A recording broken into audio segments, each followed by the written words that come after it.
In today's market update, I am ambitiously intending to discuss the SPX or S&P 500, as well as the NDX or NASDAQ, and also gold. So before we do that, let's first of all keep the lawyers happy by taking a look at our disclaimers. Let's start with the SPX or S&P 500, and this is the analysis that we've been looking at for many months. And recently, of course, we have been discussing the fact that the 40-week cycle trough probably formed over here in the middle of August, which led us to believe that we were expecting a 40-day cycle trough to form recently towards the end of September in the markets. And we'll zoom in just a moment and take a look at that potential trough, which has probably now formed. But before we zoom in, let me point out again the important message of last week's market update, which was the fact that if this is in fact the first 40-day cycle trough following a 40-week cycle trough, it is of course a bearish cycle shape, which means that the overall tone of this market has changed from being a bullish market, as we experienced from October of last year up until about the end of July, into a bearish market as the market moves down into the next 18-month cycle trough. Zooming in on the recent market action, you can see that here we have the nest of lows for our 40-day cycle trough. A nest of lows is a term that was coined by Hurst 50 years ago when he wrote his cycles course, and the nest of lows indicates the range of time in which we would expect the next trough of a particular cycle to form. Because of the principle of synchronicity that tells us that the troughs of cycles in stock markets at any rate are synchronized, we know that the 40-day cycle trough must occur synchronously with the 20-day and the 10-day and the 5-day, and of course all shorter cycles. And that is why we get these nests of lows. Nests of lows are formed by the individual circles and whiskers of each cycle. The circle indicates the exact time at which we expect the next trough of that particular cycle to occur, and the whiskers, or the lines to each side of that circle, indicate the reasonable range of time within which the next trough could occur.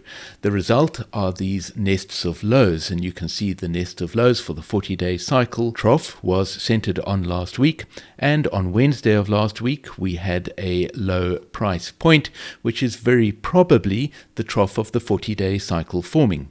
How do we now act as price emerges out of that 40-day cycle trough? We display our cycle tools, in particular the FLD is a very useful cycle tool, and as price crosses each FLD, we get confirmation that a trough of a particular magnitude has formed in the market. The reason for that is that as median price crosses the FLD of each cycle, we get confirmation that a trough of that cycle has formed in the market. Now we are expecting this to be a trough of the 40-day cycle, as I've already mentioned, and so as price crossed above the 5-day FLD, we got confirmation that a 5-day cycle trough at least had formed.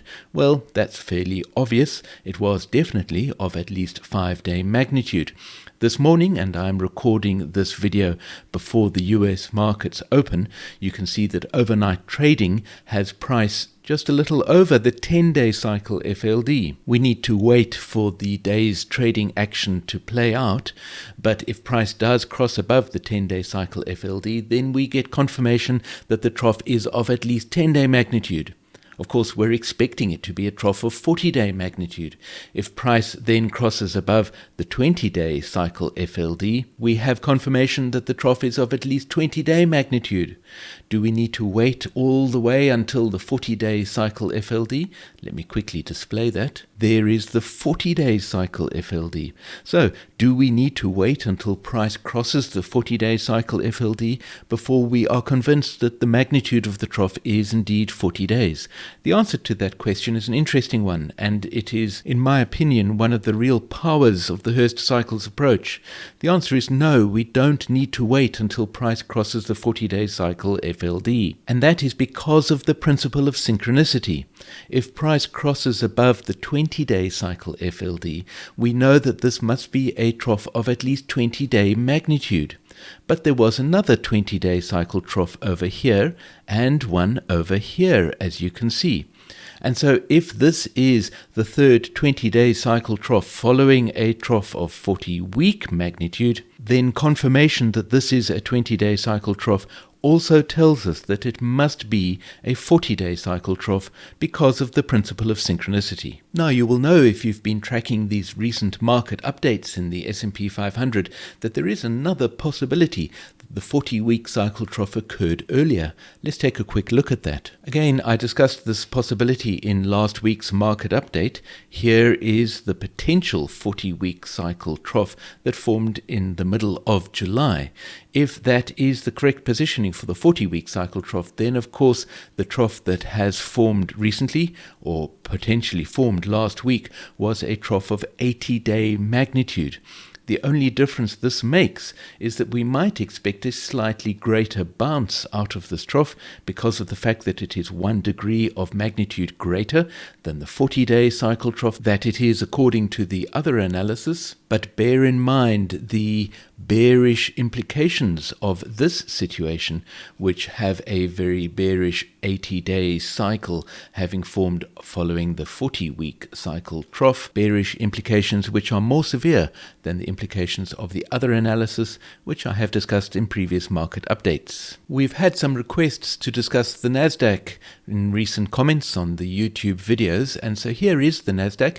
We're going to take a very quick look because there isn't very much to say in terms of the NASDAQ analysis differing from the S&P 500 analysis. The important points about the difference, as I've mentioned in previous market updates about the NASDAQ, are the fact that the December 2018 trough over here in the NASDAQ is lower than the pandemic trough of March 2020. This is one of the primary reasons why I believe it is possible that the 54-month cycle trough, or potentially greater, perhaps 9-year cycle trough, formed in December of 2018, not only in the NASDAQ, but also in other US markets. That would mean that, of course, the trough that formed in October of last year was not only an 18-month cycle trough, but possibly a 54-month cycle trough. I've discussed this in previous market updates, so I won't dwell on it here. But zooming in on the NASDAQ, you can see we have a very similar situation with a 40-week cycle trough probably having occurred in the middle of August. This matches the analysis in the S&P 500 that we looked at, and it is interesting to note that the NASDAQ price movement makes it much less likely that that 40-week cycle trough occurred over here in the middle of July with that very small movement downwards. This increases our confidence in the fact that the 40-week cycle trough formed in US markets generally in the middle of August. Zooming in even further on the NASDAQ price action, you can see the 40-week cycle trough over here in the middle of August. Here is the nest of lows for the 40-day cycle trough, exactly as it was shown in the S&P 500. The interesting thing to note is that if we measure the number of bars that elapsed since that middle of August trough, you can see there were 40 days into that potential 40-day cycle trough that formed on Wednesday of last week. 40 days is slightly long for a 40-day cycle. And if you don't understand why that is, I would encourage you to download the 10 Core Concepts document that I will provide a link to in the description below this video.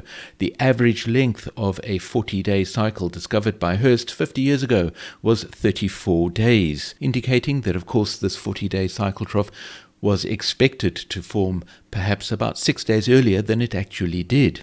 However, there are other considerations, as I've mentioned in many of these videos, to performing a Hurst cycles analysis. The other thing that we need to consider is what the recent wavelength of this particular cycle has been, and you can see it over here at the bottom right-hand edge of the chart, 37.8 days. So in other words, the recent wavelength of the 40-day cycle has been about 38 days, and if we measure 38 days, that led us to expect this cycle trough to occur on Monday of last week. A third consideration when anticipating a cycle trough is to consider the shorter cycles, of course, and the most recent 20-day cycle trough that has formed in this market was on the 7th of September, which you can see was exactly 20 days following the 40-week cycle trough. As a very rough rule of thumb, we would expect that 20-day cycle to repeat with exactly the same wavelength of 20 days, and if it did that, then we were led to expect that trough to form over here on Wednesday of last week, the 27th of September, which is exactly when that cycle trough did form. All of these factors together combined to lead us to expect that that cycle trough that formed last week on Wednesday was indeed the trough of the 40-day cycle. Interestingly, in the NASDAQ, as you can see over here, the 20-day cycle FLD, this purple line, is at price action today. Again, I'm recording this video early, and so this is overnight price action that occurred on Sunday night. Median price has not yet crossed that 20-day cycle FLD, but when or if median price does succeed in crossing the FLD, we will have confirmation that a 20-day cycle trough has formed, and because of the same reasoning presented earlier when considering the S&P 500, if a 20-day cycle trough formed Wednesday of last week, that must also, by the principle of synchronicity, be a 40-day cycle trough. Finally, let's turn our attention to gold. And our previous update in gold was published over here right at the beginning of September. And that video pointed out several really important considerations to do with gold, in particular a discussion about the peak analysis compared to the trough analysis.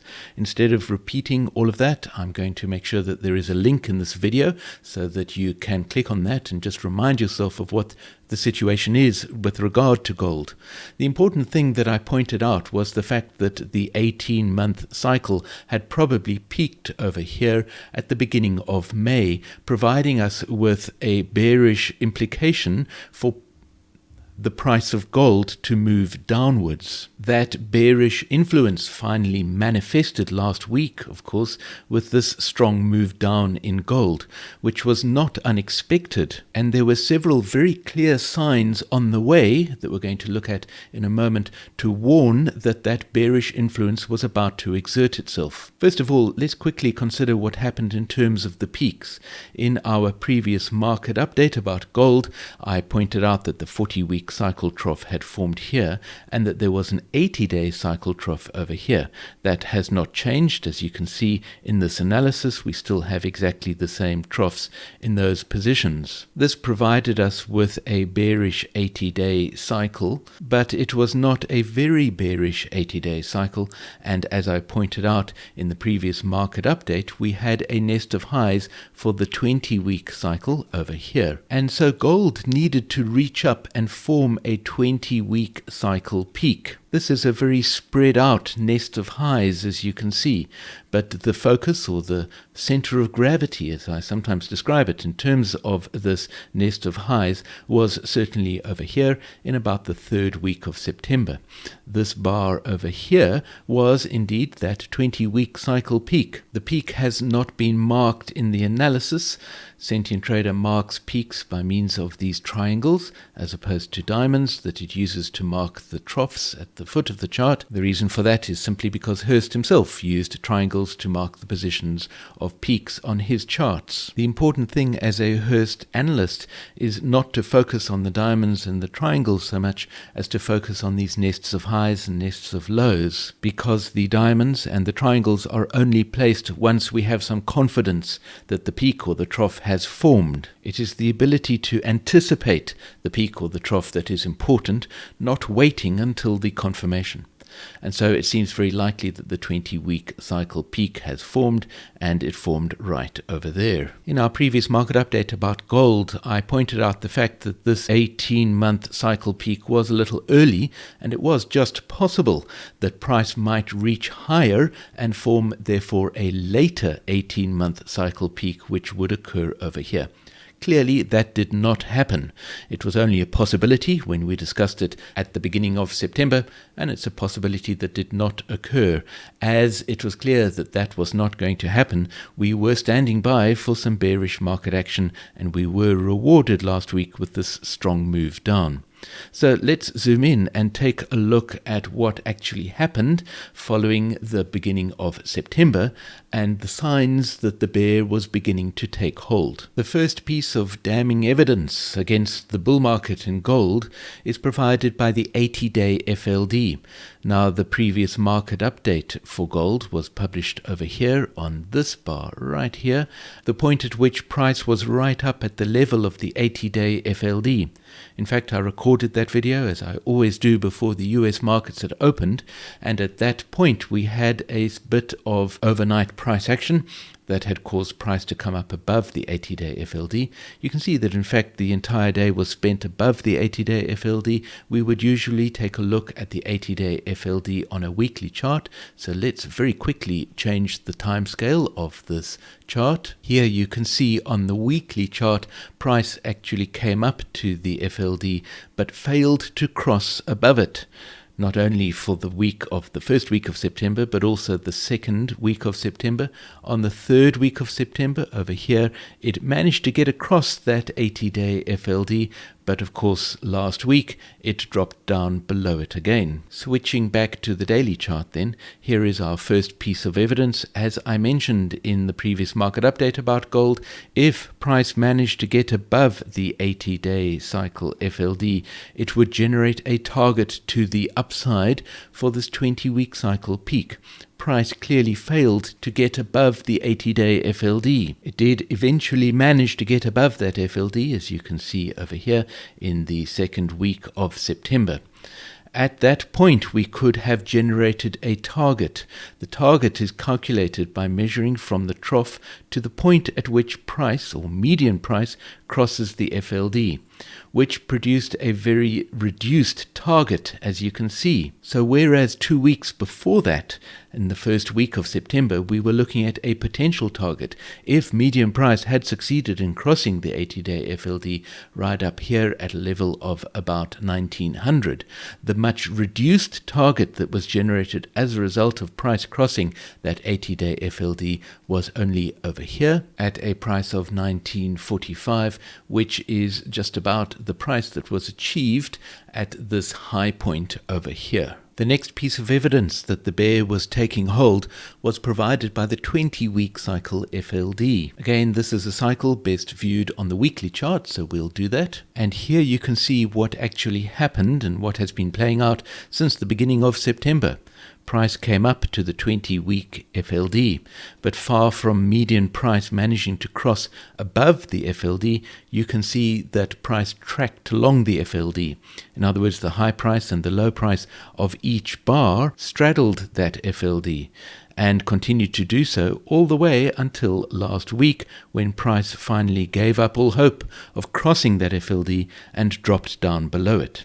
That is a very bearish sign. The next indication that the bear was taking hold of this market was the fact that we had this bearish 80-day cycle that elapsed following the 40-week cycle trough over here at the end of June. But as mentioned in the previous market update video about gold, that was bearish, but not overwhelmingly so. However, this peak that formed over here, when it was not exceeded with this 20-week cycle peak over here, provided us with a very early peak for the next 80-day cycle, and that over there was our final warning sign that there was bearish action in the offing. And so what is happening now? What should we be looking out for? Well, first of all, we have a 20-week cycle peak over here, and of course the next thing that's going to happen is the price is going to move from that 20-week cycle peak into the next 20-week cycle trough, which is expected over here towards the end of October. I've cut off that circle and whiskers for the 20-week cycle. We'll zoom out again in a moment and just confirm where that circle is. But this is clearly the price action that we are seeing at the moment. price has moved down in a first strong wave downwards into a 40-day cycle trough. As the bear has taken hold and as the peak analysis has become more dominant, in my opinion, please take a look at that previous video about gold for a discussion of that, we will expect the troughs to be a little bit unreliable. We're going to see greater variation in terms of the distance of time between the troughs, and that is why we have this rather straggly nest of lows for the next 20-week cycle trough. We are expecting price to bounce out of a 40-day cycle trough at some point, but I'm not very optimistic about that being a big bounce because all attention is focused on the fact that price is moving down into a 20-week cycle trough expected towards the end of this month. We have a nice cascade pattern developing in the FLDs, where these FLDs are parallel to one another, of course, and they are neatly lined up. As price manages to cross through these FLDs, it will confirm the magnitude of the trough that forms. For now, we are only expecting a 40-day cycle trough with a small bounce followed by a further move down into that 20-week cycle trough. And zooming out, you can see the 20-week cycle circle is displaced fairly far to the right. Why is that? It's because it is based on the recent wavelength of this cycle, which has been calculated over 6 waves or 6 iterations of that cycle. And the shorter cycles, as you can see, have been compressing and running shorter, whereas the 20-week cycle, using fairly outdated information now, going back 6 waves of that 20-week cycle, is expected later. I tend to focus on the shorter cycle troughs, and so this nest of lows I would confine to this region of time over here, pretty much the last week of October. And so to summarize, we're expecting a bit of a bounce out of a 40-day cycle trough, but our focus is on the final week of October, where we are looking at the 20-week cycle trough to form. Will that be the end of the bear? No, it won't, because we are looking at price falling out of an 18-month cycle peak into the next 18-month cycle trough. That 18-month cycle trough is over here. It is also very straggly, which often happens in troughs in gold because of the whole debate of whether gold is synchronized at its peaks or troughs. But we have a straggly trough nest of lows for the 18-month cycle in the early part of next year. And because we are expecting a move from the 18-month cycle peak down into that 18-month cycle trough, I'm not feeling very bullish about gold until that 18-month cycle move is exhausted. I do hope you found this market update useful and interesting. If you have any questions, please put them in the comments below the video or join us on our Hurst Cycles Discord server.